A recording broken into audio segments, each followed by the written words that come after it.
बोलिए वृंदावन बिहारी लाल की जय। पुंडरीक ने कहा भगवान से कि मैं आपका वंदन करता हूँ, परंतु इस समय मैं अपने माँ बाप की सेवा कर रहा हूँ। इस समय में आपकी सेवा करने में मुझे फुर्सत नहीं है। प्रभु ने कहा तुम मेरी सेवा करता नहीं तो मैं यहाँ से चला जाऊँ। पुंडरीक ने कहा आपकी मर्जी, भले ही आप जाओ। यहाँ से हमने कथा छोड़ी थी, यहीं से शुरू कर रहे हैं। पुंडरीक को विश्वास है कि मैंने माता पिता की सेवा छोड़ी नहीं, मैं माता पिता की सेवा करता हूँ, इसलिए भगवान भले ही चले जाएं, परंतु ठाकुर जी को वापस यही आना ही पड़ेगा। पुंडरीक ने ठाकुर जी को उत्तर दिया, भले ही आप जाओ, परंतु आपको वापस यहीं आना पड़ेगा। मैं माता पिता की ऐसी सेवा करता हूँ कि तुमको दौड़ते हुए वापस यहीं आना पड़ेगा। श्री कृष्ण जगत का आकर्षण करते हैं, परंतु माता पिता की सेवा करने वाले तो परमात्मा का भी आकर्षण करता है और कहता है आज जाओ तो वापस फिर आना पड़ेगा। प्रभु तो भक्ति के अधीन है। पुंडरीक ने प्रभु को खड़े रहने के लिए एक ईंट दे दी थी। भगवान ईंट के ऊपर खड़े रहे और पुंडरीक की प्रतीक्षा करते रहे। पुंडरीक ने बोलिए वृंदावन बिहारी लाल की जय। पुंडरीक ने पिता की सेवा का काम छोड़ा नहीं। प्रतीक्षा करते हुए खड़े रहने से भगवान को थकान हुई तो कमर पर हाथ रखना पड़ा। आज भी पंढरपुर में पांडुरंग भगवान कमर पर हाथ रखे हुए ईंट पर खड़े हैं। माता पिता की सेवा ये महिमा है। और भगवान ने कहा फिर कुछ मांग लो। कहते बोलो, जो मैं मांगूंगा आप दे देंगे। भगवान ने कहा हाँ। पुंडरीक ने फिर पूछा जो मैं मांगूंगा आप दे देंगे। भगवान ने कहा हाँ। पुंडरीक ने तीसरी बार फिर कहा कि आप जो मांगोगे आप मुझे देंगे। बोले हाँ, मैंने वचन दिया कि आप जो मांगोगे वही दूंगा। तो पुंडरीक ने कहा फिर यहाँ खड़े हो तो यहीं खड़े रहो, यहाँ से जाना नहीं। भगवान आज भी उसी ईंट पर कमर पर हाथ रखे हुए खड़े हैं। ये है भक्त की महिमा जो अपने माता पिता की सेवा करते हैं। शास्त्रों में लिखा है कि मनुष्य देह बहुत दुर्लभ है, दुर्लभो मानुषो देहो। कारण की धर्म अर्थ काम और मोक्ष ये चारों पुरुषार्थ सिद्ध करने वाला अपना ये मनुष्य शरीर ही है। और ये शरीर माता पिता ने दिया है।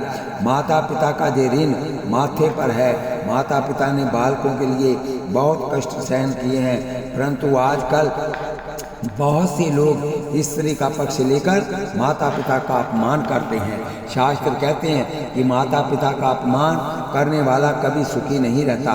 राम जी का ऐसा नियम था कि माता पिता को किसी दिन भी सन्मुख उत्तर दिया नहीं। वृद्ध अवस्था में माता पिता से कदाचित कोई भूल हो जाए तो इसके सन्मुख उत्तर नहीं देना। उनका बारंबार वंदन करो, सम्मान करो और पीछे विवेक से समझाओ। वृद्ध को जो सन्मुख उत्तर देता है उसको शाप मिलता है। वृद्ध का हृदय बहुत कोमल होता है। सन्मुख उत्तर मिलता है तो उसको ऐसा लगता है कि इसने हमारा अपमान किया है। तुम सुखी होना चाहो तो अपने माता पिता को सन्मुख उत्तर ना देना। कितने ही छोकरे तो माता पिता से ऐसा कहते हैं कि तुमको कोई खबर नहीं, तुम कुछ नहीं जानते हुए भी बोलते हो। मैं कहता हूँ वैसा करो। छोकरे ऐसा बोलते हैं तो माँ बाप को कैसा लगता है? तुमको अच्छा लगे चाहे न लगे, अपने माता पिता की आज्ञा में रहोगे तभी तुम्हारा कल्याण होगा। तुमको भला ना लगने पर भी माता पिता की आज्ञा का पालन करो। रामायण का यही आदर्श है। तुमको भला न लगे ऐसी आज्ञा भी तुम्हारे माता पिता करें तो भी तुम प्रभु में विश्वास रखना, रामायण में विश्वास रखना और भली न लगने वाली आज्ञा का भी पालन करना तो तुम ईश्वर को अच्छे लगोगे। रामायण में लिखा है कि दशरथ महाराज ने कभी राम जी को मुख से नहीं कहा कि तुम वन में जाओ। दशरथ महाराज की जीवा कभी बोल सकती ही नहीं कि राम जी वन में जाएं। दशरथ जी ने स्पष्ट आज्ञा दी नहीं, ये तो कि कई ने कहा कि तुम्हारे पिता की इच्छा है, आज्ञा है कि तुम वन में जाओ। तब राम जी बोले कि मेरे पिता की ऐसी इच्छा है तो पिता की आज्ञा का पालन करना मेरा धर्म है। बोलिए वृंदावन बिहारी लाल की जय। बताओ ऐसा आदर्श आपको कहाँ मिलेगा। भगवान राम की मतरेई माँ कह रही है वन में जाओ, तो उसने अपनी माँ का कहा माना। क्यों कि वो कहता है कि ये मेरे पिता की अर्धांगिनी है। पिता की आज्ञा से मैं अग्नि में अथवा समुद्र में कूद पड़ने को तैयार हूँ, जहर भी पी जाने को तैयार हूँ। राम जी माता पिता का वंदन करके वन में चले जाते हैं। थोड़ा विचार करो कि कई राज्य भरत को भले ही दिया, परंतु राम जी को वनवास क्यों दिया। राम जी ने कोई अपराध किया नहीं। रामायण में लिखा है कि एक बार नहीं अनेक बार कई ने अपने मुख से कहा है कि राम निरपराध है, राम जी ने कोई भूल नहीं की, तो भी कई ने राम जी को वनवास दिया, परंतु राम जी ने कई से एक बार भी नहीं पूछा कि मुझे वनवास क्यों देती हो। देखो कैसा पुत्र होना चाहिए।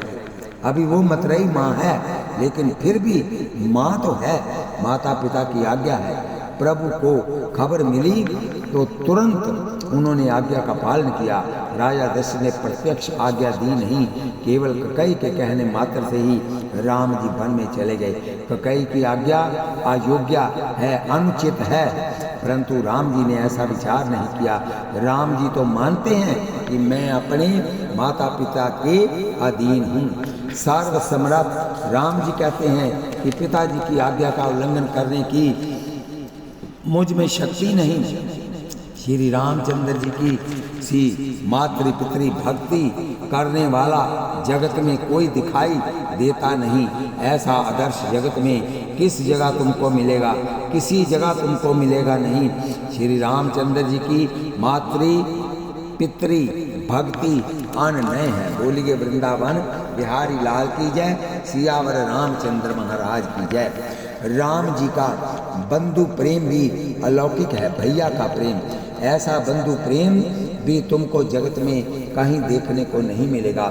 महाराज दशरथ ने जब राम जी का राज्याभिषेक करना निश्चित किया तो राम जी ने लक्ष्मण से कहा, लक्ष्मण ये राज्य तुम्हारा है, इसके कर्ता भोक्ता तुम ही हो, मैं तो निमित्त मात्र हूँ। लक्ष्मण तुम तो मेरे बाहरी प्राण हो, मेरी दूसरी अंतरात्मा हो।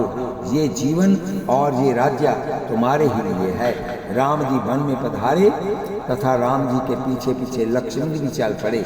इसमें क्या आश्चर्य है, थोड़ा विचार करो। कई ने वनवास तो राम जी को दिया था, लक्ष्मण जी को दिया नहीं। फिर भी राम जी वन में पधारे तो लक्ष्मण जी माता पिता और पत्नी का त्याग करके बड़े भाई के पीछे वन में गए। राम जी का प्रेम ही ऐसा है कि राम वियोग में लक्ष्मण अयोध्या में रह सकते ही नहीं। लक्ष्मण पत्नी को छोड़ सकते हैं, माता पिता का त्याग कर सकते हैं, राजमहल के सुख का त्याग कर सकते हैं, परंतु ये बड़े भाई को छोड़कर नहीं जा सकते।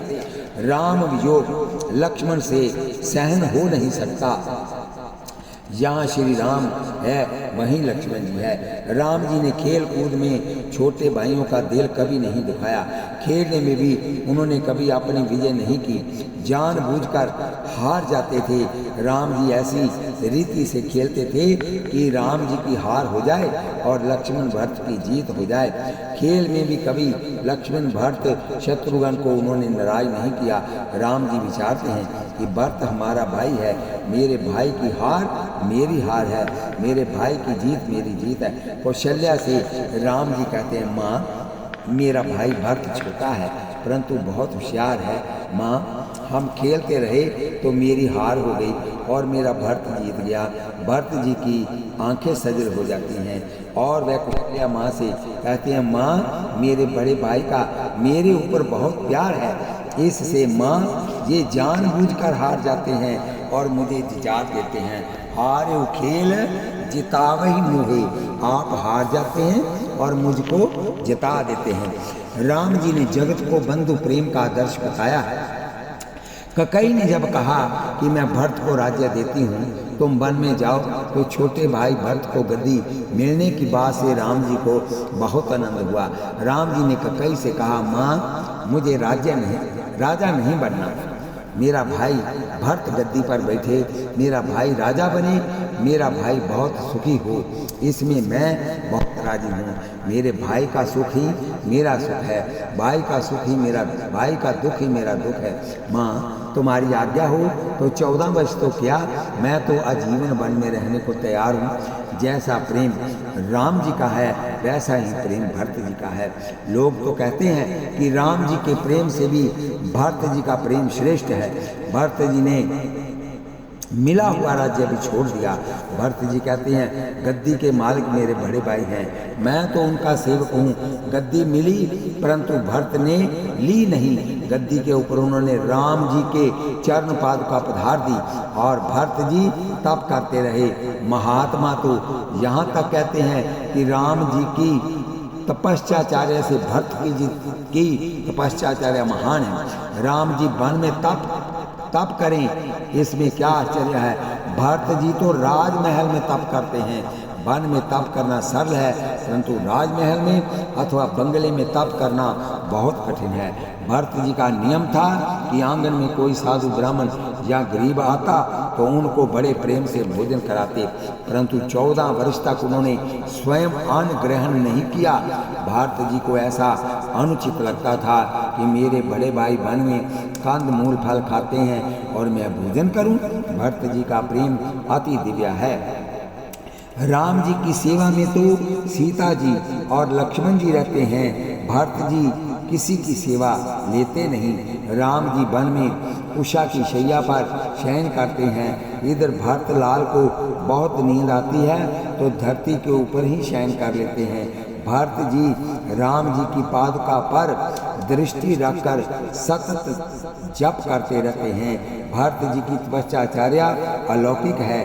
भरत जी की निष्ठा है कि मेरे राम घर पधारे, श्री राम भोजन करें, मैं उन्हें अपनी आंखों से देखूं, उसके पश्चात ही मैं भोजन करूं। तुम छोटे भाई पर बहुत प्रेम रखो तो वह भी तुम्हारे प्रति प्रेम रखेगा। तुम कपट करोगे तो एक दिन वह भी तुम्हारे साथ कपट करेगा। ईश्वर दोनों जगह एक ही है। ये शरीर अलग अलग हैं, परंतु प्रत्येक शरीर में रहने वाला ईश्वर तत्व एक ही है। जगत में राम राज्य कैसे होगा ये तो परमात्मा जाने। आज तो राम राज्य के पहले सर्वत्र काम का साम्राज्य व्याप्त है। जब तक मनुष्य की छाती पर काम और स्वार्थ चढ़े बैठे हैं तब तक राम राज्य की संभावना नहीं, परंतु तुम अपने घर में अवश्य राम राज्य कर सकते हो। बड़ा भाई राम हो सकेगा तो छोटा भाई निश्चय ही भरत या लक्ष्मण हो सकेगा। तुम शुद्ध भाव से अपने भाई के साथ प्रेम करो तो तुम्हारा भाई भी वैसे ही शुद्ध भाव से तुम्हारे प्रति प्रेम रखेगा। परंतु आजकल तो बड़ा भाई रावण जैसा होता है और छोटा भाई कुंभकर्ण जैसा हो जाता है।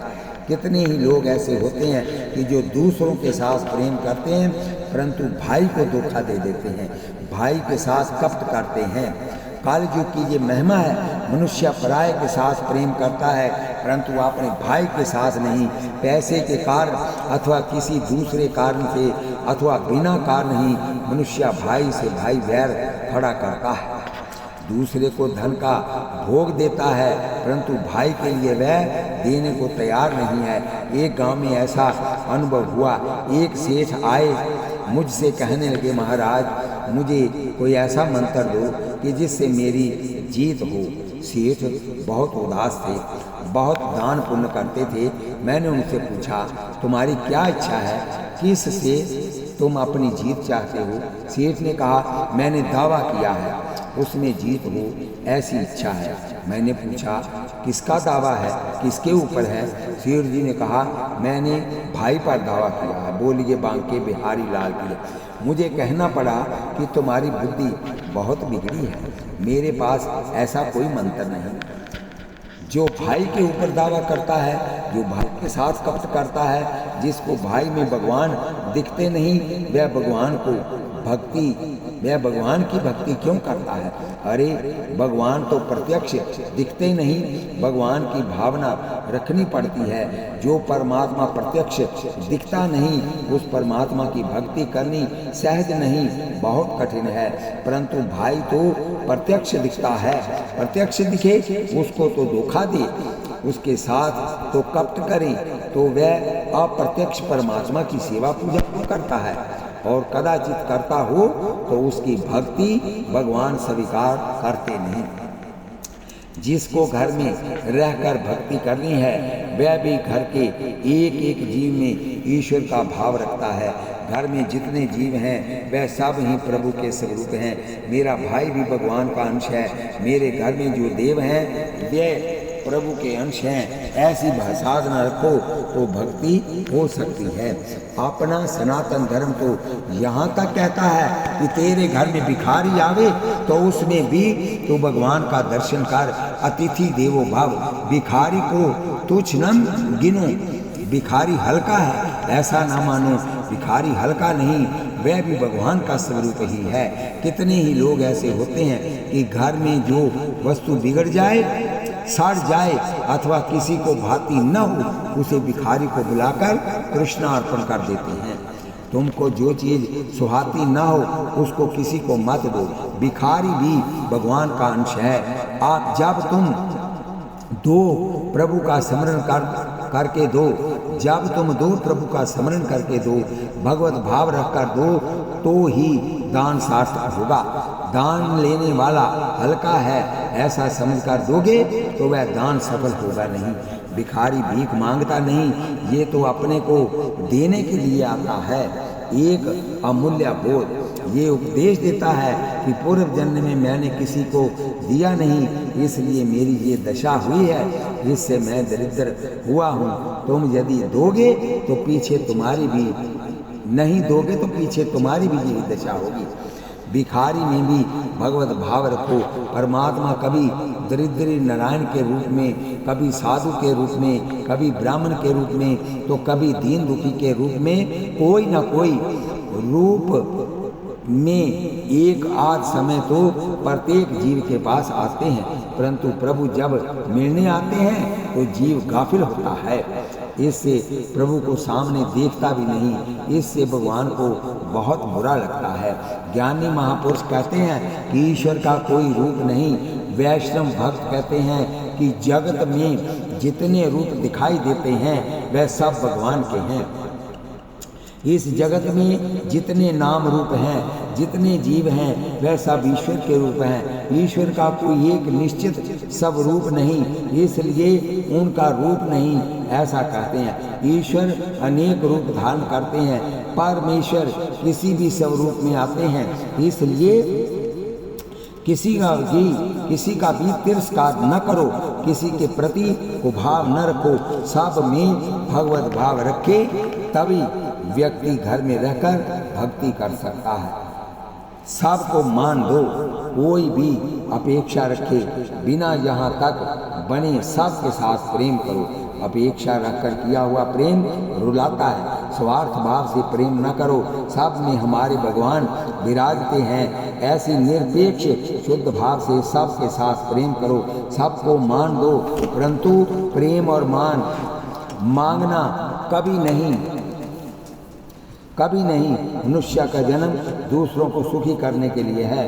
बहुत सी बार मनुष्य परोपकार में शरीर घिसाता है, परंतु उसको ऐसा लगता है कि लोगों ने मेरी कदर नहीं की। अरे लोगों ने भगवान की भी कदर कहाँ की थी? राम राज्य में राम की कदर लोगों ने की नहीं। कदर कोई मनुष्य कर सकता नहीं। मानव स्वार्थी है, परंतु प्रभु को दृष्टि में रखकर किए हुए सत्कर्मों की कदर प्रभु के दरबार में अवश्य होगी। बोलिए वृंदावन बिहारी लाल की जय। इस संसार से कोई अपेक्षा रखना नहीं। मनुष्य मान मांगता है, परंतु मान देता नहीं। जिसकी ऐसी इच्छा होती है कि मुझे मान मिले, वह मान मिलने लायक नहीं। सबको मान दो। मान दान सबसे श्रेष्ठ है। किसी का तिरस्कार न करो, किसी का तनिक भी अपमान न करो। तुम सबके साथ शुद्ध भाव से प्रेम करोगे तो लोग भी तुम्हारे साथ प्रेम करेंगे। तुम किसी जीव को धोखा दोगे तो खूब याद रखो कि कोई जीव तुम्हारे साथ भी कपट करेगा। जो दूसरों को धोखा देता है वह किसी दिन संसार में धोखा खाता है। जो किसी को भी धोखा नहीं देता वह किसी भी दिन धोखा खाता नहीं। कपट करने वाले के मन में निरंतर शांति रहती है। व्यवहार में छल कपट बहुत बढ़ गया है, इसलिए मनुष्य की शांति नष्ट हो गई है। जिसका व्यवहार अति से शुद्ध होता है उसके पास भले ही कोई भी ना हो तो भी उसको शांति मिलती है। छल कपट करने से थोड़ा लाभ हुआ ऐसा कदाचित तुमको लग सकता है, परंतु ये तुम्हारी भूल है। तुम इस प्रकार शांति गवा बैठोगे। पाप और पारा इनको कोई पचा सकता नहीं, ये बाहर निकल कर आते ही हैं। पाप सदैव छिपता नहीं। भाई को धोखा दिया, किसी के साथ कपट किया तो ये आज नहीं तो 2-4 साल में किसी दिन तो अवश्य जाहिर हो जाएगा। तुम कल्याण चाहते हो, शांति चाहते हो तो धर्म पालो, धर्म की मर्यादा में रहो। श्री रामचंद्र जी ने जगत में धर्म का आचरण करके बताया है। श्री राम मानव कुल को धर्म का प्रकाश देने वाले सूरज हैं। श्री राम गुणार्णव, श्री राम गुणार्णव है, सब सद्गुणों के समुद्र के समान है। श्री राम का एक एक गुण दिव्य है, अन्य है। श्री राम का एक अनुपम गुण है उदारता। श्री राम अति उदार हैं। राम जी के समान कोई उदार हुआ नहीं, होगा भी नहीं। जगत में जीव तो क्या, स्वर्ग के देवता भी किसी को देते हैं तो अपने लिए कुछ रख कर देते हैं, और श्री रामचंद्र जी जिसको देते हैं उसमें ऐसी चिंता करते नहीं कि मैं बहुत दूंगा तो मेरे पास क्या रहेगा। रामायण में वर्णन आता है कि श्री राम रावण को अयोध्या का राज देने को तैयार हो गए थे। लंका में रावण ने विभीषण का बहुत अपमान किया। इस कारण विभीषण ने जब लंका का त्याग किया तब एक क्षण के लिए उनके मन में ऐसा संकल्प हुआ कि आज तो भले ही मेरा अपमान हुआ है, लंका छोड़कर मुझे जाना पड़ रहा है, परंतु मैं राम जी की शरण में जाऊंगा तो मुझे लगता है कि राम जी रावण को मारने के बाद मुझे ही लंका की गद्दी पर बिठाएंगे। श्री राम अति उदार हैं, इसलिए जब मैं लंका में वापस आऊंगा तो राजा बनकर आऊंगा। विभीषण जी राम जी की शरण में गए। श्री राम तो अंतर्यामी है, विभीषण के अंतर की इच्छा जान गए। राम जी ने लक्ष्मण को आज्ञा दी कि समुद्र का जल मंगाओ। वहां उन्होंने समुद्र के किनारे ही विभीषण को लंका का राज्याभिषेक कर दिया। सुग्रीव को ये सब सहन न हुआ। सुग्रीव ने पीछे राम जी को उलाना दिया कि महाराज आपका स्वभाव बहुत जल्दबाजी का है, जल्दबाजी काम बिगाड़ती है। मैं आपका सेवक हूँ, परंतु मैं सेनापति हूँ। युद्ध के समय राजा स्वतंत्र नहीं होता, युद्ध के समय राजा सेनापति के अधीन रहे, ऐसी राजनीति कहती है। मैं जो कहूँ वही किया जाना चाहिए। आप इस तरह बहुत जल्दबाजी करोगे तो काम बिगड़ जाएगा। अभी तो आपको समुद्र के ऊपर सेतु बंधन करना है, लंका में जाकर रावण के संग युद्ध करना है। रावण कोई साधारण लड़ाकू नहीं, महान वीर है। इतनी बड़ी जल्दी करने की क्या जरूरत थी। आज ही तो विभीषण शरण में आया और आज ही आपने उसे लंका के राज्य का अभिषेक कर दिया, ये योग्य नहीं। प्रभु ने मंद हास्य किया और सुग्रीव से कहा, भाई अब तो जो हो गया सो हो गया। भले ही मैं जल्दबाज हूँ, परंतु विभीषण को लंका का राज्य दे दिया सो दे दिया। अब तो उसमें फेर फार संभव नहीं है। बोलिए वृंदावन बिहारी लाल की जय। सुग्रीव ने कहा कि महाराज आपसे बड़ी भूल हुई है। आज तो विभीषण शरण में आया है और आपने उसे लंका का राज्य दे दिया। संभव है कदाचित 2-4 दिन पीछे रावण की बुद्धि सुधरे और वह आपकी शरण में आवे और सीता जी को समर्पण करे तो क्या करोगे। लंका का राज्य तो आज विभीषण को दे चुके हैं। अब कल रावण शरण में आवे तो कल आप रावण को क्या दोगे? आपके पास क्या है? क्या भविष्य को बाद में गद्दी से उतारोगे? राम जी ने सुग्रीव से कहा, भाई मैं भूलता हूँ, तब बहुत विचार करके भूलता हूँ। राम एक वचनी है, एक ही वचन बोलता है तो फिर विचार कर बोलता है। अभी अयोध्या की गद्दी खाली पड़ी है। पिताजी ने ये गद्दी भरत को दी हुई है, परंतु मेरा भाई भरत उस पर बैठा नहीं है। उसने मेरी पादुका ऊपर स्थापित कर रखी है। भरत मेरे कहे में है, मैं उसको समझाऊंगा। मुझको राक्षसों के साथ कोई युद्ध करना नहीं है।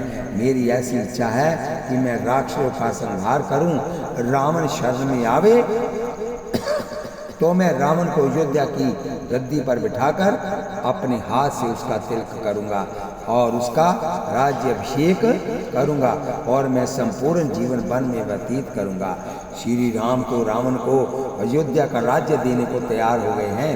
प्रभु जिसको देते हैं तो जीवनी और योग्यता का भी बहुत विचार करते नहीं। अति उदार होने से भगवान राम जी बहुत देते हैं। राम जी जैसी उदारता जगत में कहीं भी नहीं।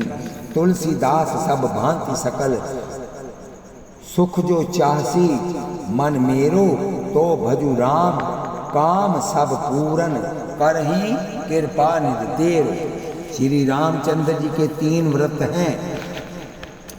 राम जी एक वचनी हैं, एक वाणी है, एक पत्नी व्रतधारी है। राम जी ने जिस तरह एक वचनी व्रत का संपूर्ण पालन किया, उसी प्रकार एक पत्नी व्रत का भी संपूर्ण पालन किया है। शास्त्र में एक पत्नी व्रत की बहुत बड़ी महिमा लिखी है। जिस स्त्री के साथ अथवा जिस पुरुष के साथ देव ब्राह्मण और अग्नि को साक्षी में रखकर विवाह हुआ हो, उस एक स्त्री में अथवा एक पुरुष में काम भाव रखकर धर्म की मर्यादा में रहकर जो काम सुख भोगता है, जिसका मन एक जगह स्थिर है, एक में ही जो काम केंद्रित करता है तथा अन्य सब स्त्री पुरुषों को निष्काम भाव से सीता राम जी की भावना से भगवत भाव से देखता है, वह गृहस्थ होता हुआ भी साधु है। वह काम सुख भोगने पर भी ब्रह्मचारी है। बिगड़े हुए मन को एक खूंटे से बांधने के लिए विवाह होता है। विवाह काम का विनाश करने के लिए है। काम ईश्वर की तरह सर्वव्यापक होने की इच्छा रखता है। सुंदरता दिखाई दी कि काम उत्पन्न हुआ। इस काम भाव को एक जगह संकुचित करके काम को भोगकर उसका विनाश करना, ये विवाह का प्रयोजन है। विवाह में भोग मुख्य नहीं परंतु त्याग मुख्य है। इसी से तो विवाह को धार्मिक संस्कार कहा है और पत्नी को धर्म पत्नी कहा है।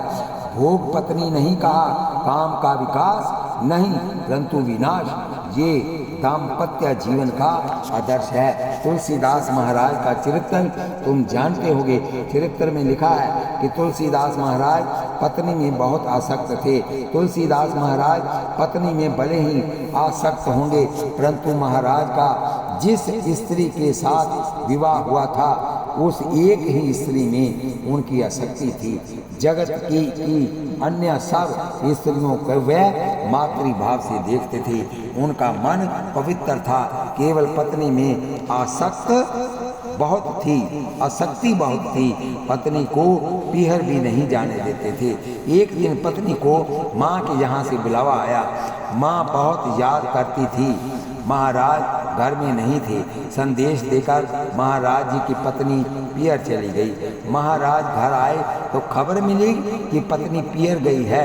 महाराज तुलसीदास से पत्नी का वियोग सहन नहीं हुआ। वह पत्नी से मिलने के लिए मध्य रात्रि में ससुराल जा पहुँचे। चौमासे वर्षा ऋतु की भयंकर रात्रि थी। नदी में बाढ़ आ रही थी। बोलिए रामचंद्र की जय। शव को लकड़ी समझकर उसे पकड़कर नदी पार की। शवसुर के मकान के पास आए।